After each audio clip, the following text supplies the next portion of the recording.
लोगों से। आंधियों को भी जिद है जहां बिजलियां गिराने की, मुझे भी जिद है वहीं आसियां बनाने की। हिम्मत और हौसले बुलंद है, खड़ा हूं अभी गिरा नहीं। जंग अभी बाकी है, मैं अभी हारा नहीं। जी हाँ दोस्त, आज भी वही खड़ा है कि अडानी के कंपनी में सेल कंपनियों के द्वारा जो लगा 20,000 करोड़ का पैसा है वो किसका है, और अडानी जी से नरेंद्र मोदी जी का क्या रिश्ता है। वहीं कल की एक और प्रेस वार्ता, कल बीजेपी के नेता रविशंकर जी ने कहा कि जानबूझ करके कांग्रेस ने इसके केस में ऊंची कोर्ट में जाकर के स्टे नहीं लिया। उन्होंने एक उदाहरण दिया कि अपने राष्ट्रीय प्रवक्ता पवन खेड़ा की जमानत के लिए वो तुरंत सुप्रीम कोर्ट चले गए, और राहुल गांधी के केस में स्टे लेने के लिए वो क्यों नहीं गया। उन्हें लग रहा है कि अब इस मुद्दे को लेकर के कांग्रेस पूरे देश में जनता के बीच में आंदोलनरत हो गई है। नमस्कार, समीर कुमार जब आपकी आवाज़ में बोलता है तो बातों को तोलता है, और जब बातों को तोली जाती है तो सवाल उठते हैं, और सवाल का जवाब ढूंढते हैं जवाबदेह लोगों से। आंधियों को भी जिद है जहां बिजलियां गिराने की, मुझे भी जिद है वहीं आसियां बनाने की। हिम्मत और हौसले बुलंद है, खड़ा हूं अभी गिरा नहीं। जंग अभी बाकी है, मैं अभी हारा नहीं। जी हाँ दोस्तों, जैसा कि संसद सदस्यता खत्म होने के बाद राहुल गांधी पहली बार जो प्रेस से मिलने आए, वहाँ पर उनके हौसले देख करके यही संदेश जाता है। वहाँ उन्होंने उनकी हिम्मत देखी गई कि वो इस चीज़ से ज़्यादा चिंतित नहीं थे कि उनकी संसद सदस्यता खत्म हो गई। उनका सवाल आज भी वही खड़ा है कि अडानी के कंपनी में सेल कंपनियों के द्वारा जो लगा 20,000 करोड़ का पैसा है वो किसका है, और अडानी जी से नरेंद्र मोदी जी का क्या रिश्ता है।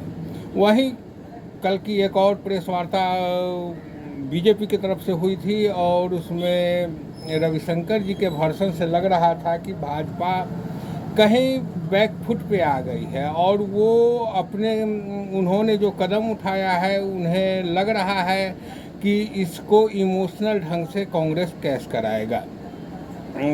जैसा कि कांग्रेस बराबर ये आरोप लगा रही थी कि अंग्रेज़ों की दलाली करने वाली जो संघ थी वो आज भी अंग्रेजी शासन व्यवस्था गोरों की तरह भारत की शासन व्यवस्था चला रही है, और वहाँ जिस तरह अंग्रेज टैक्सेज बढ़ा के पब्लिक को लूट रहे थे, उसी तरह वर्तमान सरकार अपने मित्रों को फ़ायदा पहुँचाने के लिए आम पब्लिक पर टैक्सेज की लाद रही है। इसी चलते कल रविशंकर जी, जैसा कि हम लोग देख रहे थे कि बीजेपी के कई सांसद लोग कहते थे कि राहुल की सदस्यता रद्द करने की मांग संसद में हो हल्ला कर रहे थे, मांग कर रहे थे। और कल बीजेपी के नेता रविशंकर जी ने कहा कि जानबूझ करके कांग्रेस ने इसके केस में ऊंची कोर्ट में जाकर के स्टे नहीं लिया। उन्होंने एक उदाहरण दिया कि अपने राष्ट्रीय प्रवक्ता पवन खेड़ा की जमानत के लिए वो तुरंत सुप्रीम कोर्ट चले गए, और राहुल गांधी के केस में स्टे लेने के लिए वो क्यों नहीं गया। उन्हें लग रहा है कि अब इस मुद्दे को लेकर के कांग्रेस पूरे देश में जनता के बीच में आंदोलनरत हो गई है, और ये कहीं जन आंदोलन का रूप न ले ले। और वहीं कांग्रेस भी मतलब ये डिमांड नहीं कर रही है कि राहुल गांधी की सदस्यता क्यों गई। कांग्रेस आज भी उसी स्टैंड पर खड़ा है, जैसे कि उसे अंगद के पैर की तरफ पाँव जमा दिया है कि हमें जवाब चाहिए कि अडानी के कंपनी में सेल कंपनियों के द्वारा जो विदेश से पैसे निवेश हुए हैं वो किसके हैं, और क्या कारण है कि इतना कुछ हो जाने के बाद भी बीजेपी वाले इस अडानी प्रकरण पर कुछ नहीं बोल रहे हैं, यानी कि पब्लिक के बीच में भी एक शंका का घेरा बना है और ये उभार लेता जा रहा है कि पब्लिक भी अब जानने को उत्सुक है।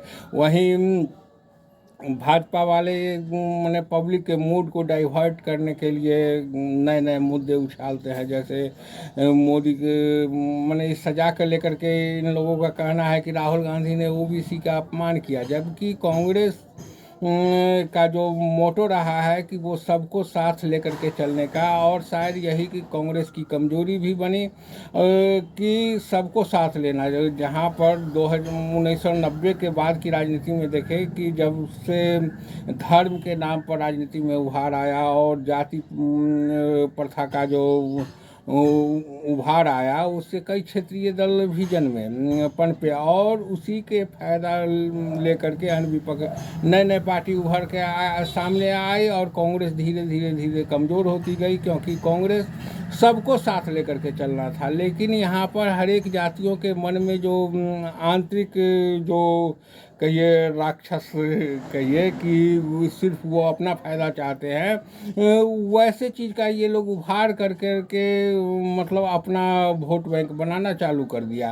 और माने कुछ लोग धर्म के नाम पर ये गोलबंदी करने लगे और इसका खामियाजा मतलब पब्लिक जानते हैं और इसी का खामियाजा कांग्रेस को भुगतना पड़ा। इसलिए ये मुद्दा ज़्यादा भारत के राजनीति में शायद ये प्रभावी न हो कि कांग्रेस ने ओबीसी का अपमान किया। यहाँ पर आज एक मुद्दा बन गया है और कांग्रेस ने इसी मुद्दे को लेकर के अब देशव्यापी जन आंदोलन कर रहे हैं और जगह जगह हर एक शहर, गांव, ब्लॉक, प्रखंड में अब मतलब वो सत्याग्रह के द्वारा ये और मोदी के पुतला दहन करके ये पूछ रहे हैं। और इसके बारे में अब मतलब पहले जो दिल्ली में बैठ करके संसद भवन में हो रहा था, ये अब आम पब्लिक के बीच में जा कर के कांग्रेस पूछ रही है।